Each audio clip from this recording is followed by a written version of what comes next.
আরও একটা বিষয় কিন্তু 2021 সালের নির্বাচনে মানুষের মধ্যে রেখাপাত করেছিল।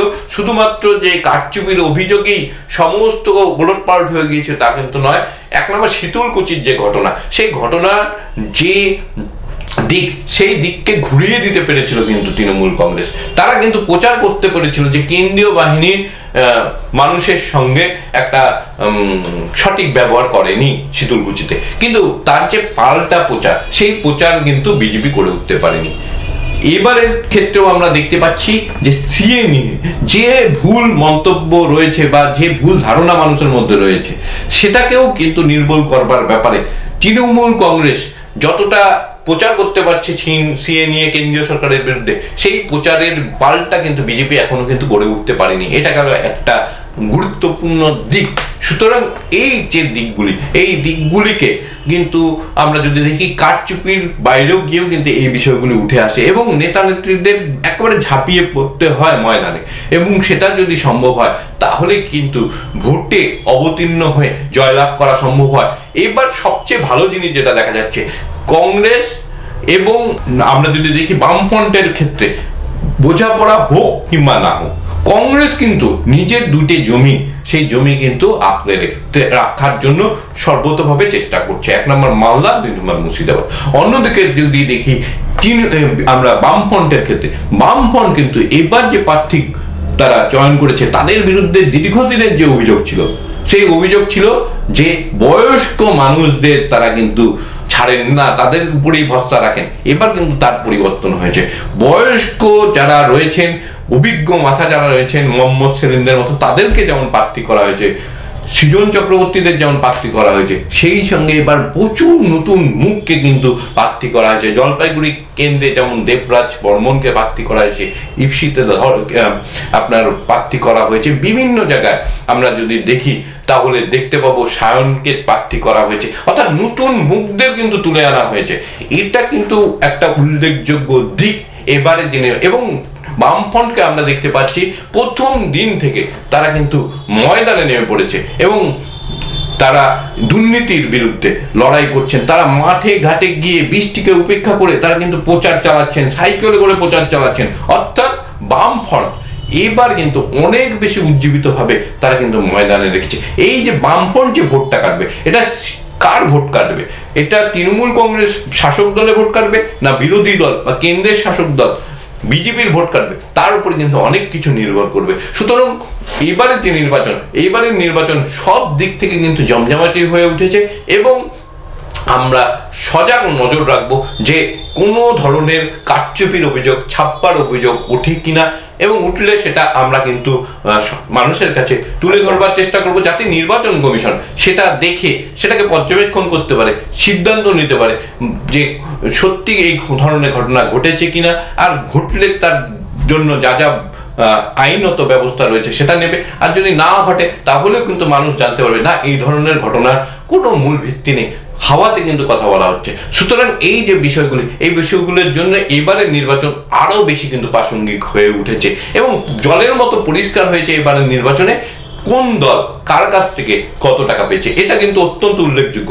এই ক্ষেত্রে আমার বরাবরই কিন্তু বিরোধিতা থাকে লটারির বিরুদ্ধে, যে এই যে লটারি, এই লটারিগুলি নিয়ে কিন্তু আগে আমরা দেখতে পেতাম শুভেন্দু অধিকারী বলতো অমুক লটারিকে বন্ধ করে দেওয়া দরকার, আরেকজন হয়তো বলতেন যে বাংলা থেকে সমস্ত লটারি বন্ধ করে দেওয়া উচিত।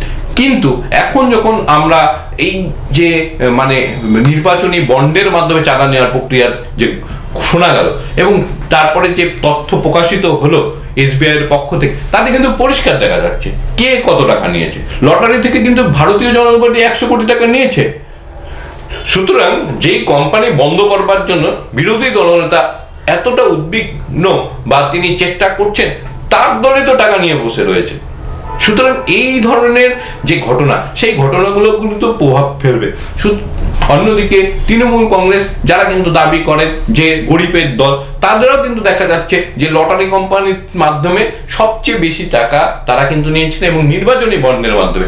যদি শাসক দল বিজেপিকে আমরা বাদ দিই তাহলে তারা কিন্তু কংগ্রেসের থেকেও বেশি টাকা কিন্তু সংগ্রহ করতে পেরেছে। হ্যাঁ, তাদের পক্ষ থেকে কিন্তু ইতিমধ্যে একটা পাল্টা যুক্তি দেওয়া হয়েছে যে তারা কারো কাছ থেকে চায় টাকা নেননি, তাদের সঙ্গে কারোর যোগাযোগ নেই, কোনো লটারি কোম্পানি, কোনো বড় ব্যবসায়ের যোগাযোগ নেই। তারা একটা ড্রপ বক্স একটা বাক্স বানিয়েছিল, সেখানে কিন্তু মানুষ এসে তারা কিন্তু সেই ড্রপ বক্সের চেক দিয়ে গেছে, তারা শুধু চেকগুলি ভাঙিয়েছে, তার পরিমাণে এতটা হয়ে গিয়েছে। এখন এটা বিশ্বাসযোগ্য কি বিশ্বাসযোগ্য নয় সেটা কিন্তু পরের কথা, ভবিষ্যতের কথা, মানুষের বিষয়।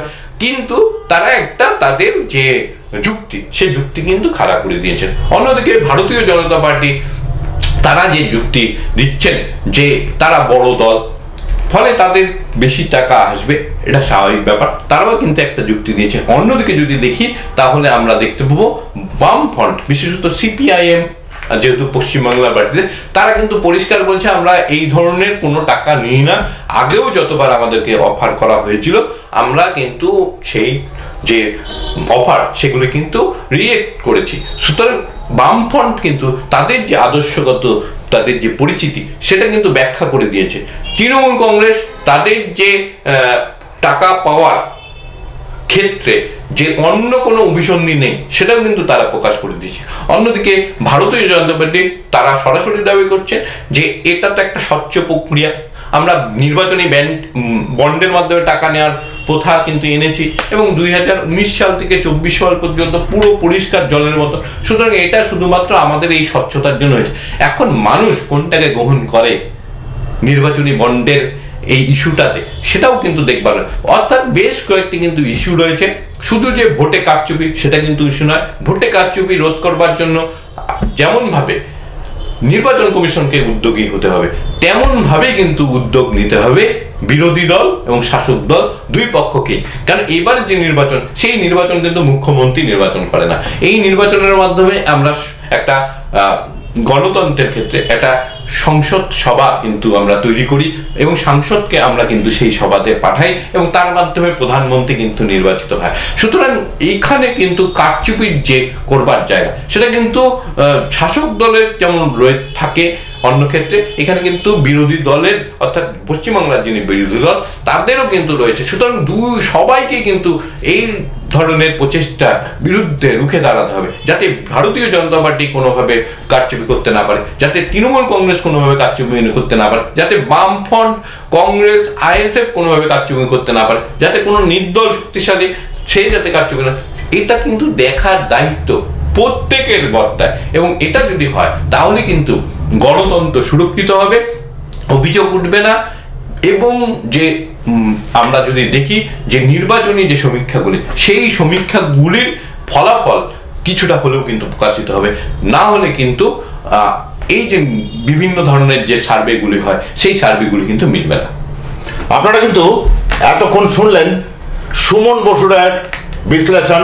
কারণ আমরা গতকাল শুনেছিলাম যে শুভেন্দু বলেছিলেন এবার কিন্তু অন্যরকম ভোট হবে, কাজেই সেই বিরোধী দলনেতা শুভেন্দু অধিকারীর যে বক্তব্য ছিল, তার যে বক্তব্য, সেই বক্তব্য সম্পূর্ণভাবে বিশ্লেষণ করলেন নজরে বাংলা স্টুডিও থেকে সুমন বসু রায়।